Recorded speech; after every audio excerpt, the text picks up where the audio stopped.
Fourth reader this evening is Jackson Machado. Jackson is 20, wants to make queer characters commonplace in the horror genre, is about to be published in the next issue of Scratchthat magazine, and is still proudly his high school's former community committee captain. Please give Jackson a hand. Hey everyone.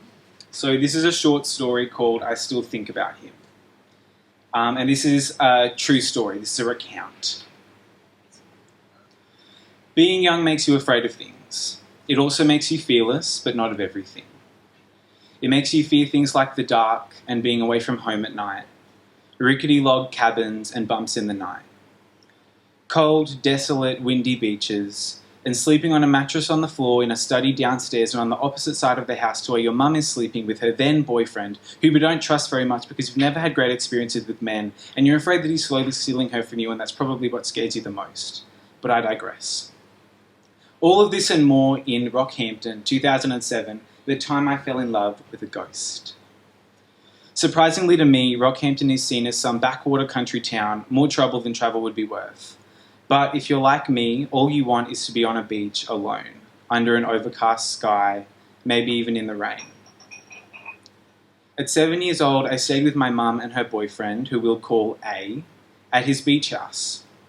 It looked like it was almost better suited as a cabin from deep in the woods. Cool, dark brown wood, tin roof, exposed trusses.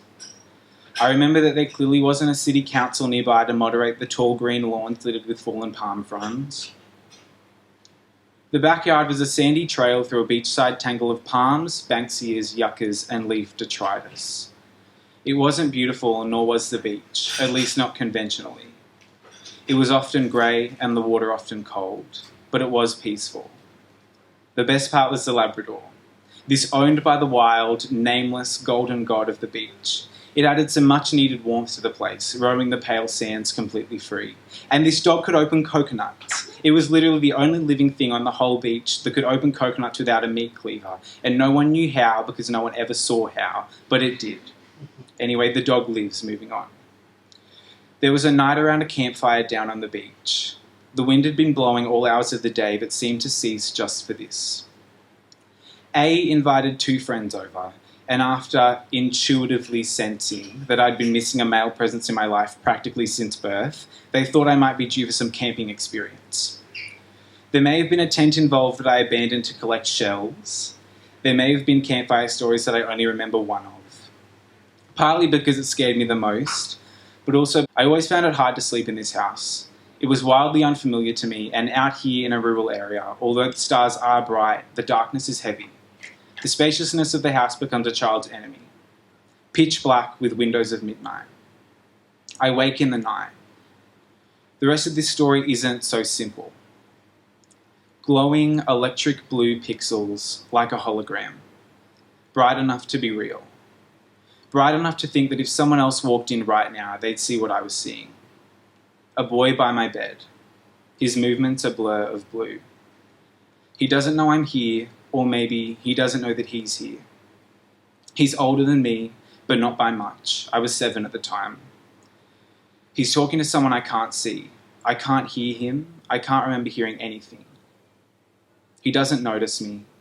He doesn't seem sad. He doesn't seem agitated. He's just there. I'm watching him and I forget to be scared.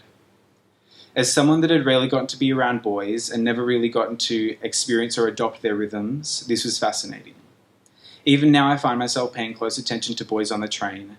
They almost always sit across from each other, never right beside. So I watch him until the 7-year-old kicks in and suddenly I want to find my mum. I leave the room expecting to leave the boy behind, but he's outside. He's a child, jumping off the porch and disappearing into the trees. I press myself against the wall by the door frame. I peer back into the room. He's still there. I'm entranced yet again. He's not repeating himself.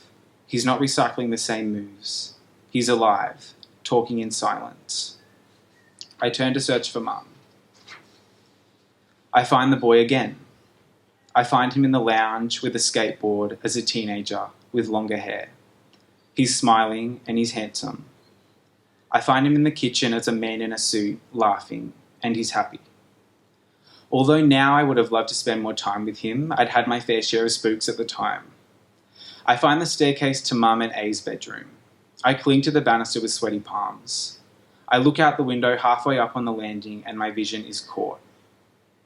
Caught by something down below. A man. A man that isn't blue. He's colourless. He's standing in the grass just beyond the reach of the moonlight. His neck is snapped clean. It hangs from his hood and rests on his shoulder. It's turned to look up at me. A few steps and I make it to Mum's bedroom. I embarrassingly awaken A, thinking he's my mum, and he tells me that she's actually on the other side of the bed. I go to her and I was never heard from again.